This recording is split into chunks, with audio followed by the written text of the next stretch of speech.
Hello. ഇന്നത്തെ നമ്മുടെ recipe ഒരു ഇലയുടെയാണ് കേട്ടോ.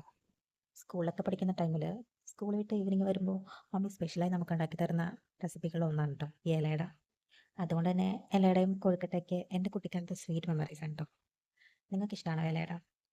ഇലയുടെക്ക് സ്വീറ്റ്നെസ് കൊടുക്കാനായിട്ട് നമ്മൾ ശർക്കരയാണ് യൂസ് ചെയ്യുന്നത്. അപ്പോൾ ശർക്കര നമ്മുടെ ആവശ്യത്തിന് സ്വീറ്റ്നെസ് എത്ര വേണം അത്ര അളവിന് കുറച്ച് ശർക്കര എടുത്ത് ഫസ്റ്റ് തന്നെ മെൽറ്റ് ചെയ്ത് മാറ്റി വയ്ക്കാം. ഇത് ഉണ്ടാക്കാനായിട്ട് എടുക്കുന്നത് അരിപ്പൊടിയാണ് കേട്ടോ. അരിപ്പൊടി വെള്ളം ചൂടാക്കി കുറച്ച് വെളിച്ചെണ്ണയും ഉപ്പും ചേർത്ത് നന്നായി തിളപ്പിച്ച വെള്ളത്തിലേക്ക് അരിപ്പൊടി നമ്മുടെ ആവശ്യത്തിന്, ഞാനിപ്പോൾ ഇവിടെ ഒരു 3 ഗ്ലാസ് അരിപ്പൊടിയാണ് കേട്ടോ എടുത്തിരിക്കുന്നത്. അരിപ്പൊടി കൂടി ഇട്ട് നന്നായി മിക്സാക്കി നമ്മൾ നൂലപ്പം ഉണ്ടാക്കില്ലേ, ഇടിയപ്പം, ഇടിയപ്പം ഉണ്ടാക്കാനായി നമ്മൾ മാവ് കുഴയ്ക്കുന്ന രീതിക്കാണ് കേട്ടോ ഈ ഇലയടയ്ക്കും നമ്മൾ മാവ് കുഴച്ചെടുക്കുക. കറക്റ്റ് മെഷർമെൻറ്റിന് വെള്ളവും പൊടിയും എടുത്താൽ മാത്രമാണ് നല്ല പെർഫെക്റ്റ് ആയിട്ടുള്ളൊരു മാവ് നമുക്ക് കിട്ടുള്ളൂ കേട്ടോ. അപ്പോൾ അത് നന്നായി മിക്സ് ചെയ്ത് മാവ് പ്രിപ്പയർ ചെയ്ത് വെക്കുക.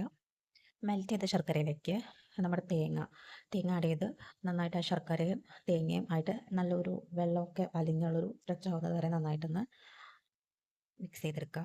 ഇതിലേക്ക് പഞ്ചസാരയും ഏലക്കയും കൂടി മിക്സിയിൽ ഒന്ന് പൊടിച്ചിട്ട് അത് ആവശ്യത്തിന് എത്രയാണോ നമുക്ക് മധുരം വേണ്ടത് അതനുസരിച്ചിട്ട് ചേർത്ത് കൊടുക്കുക.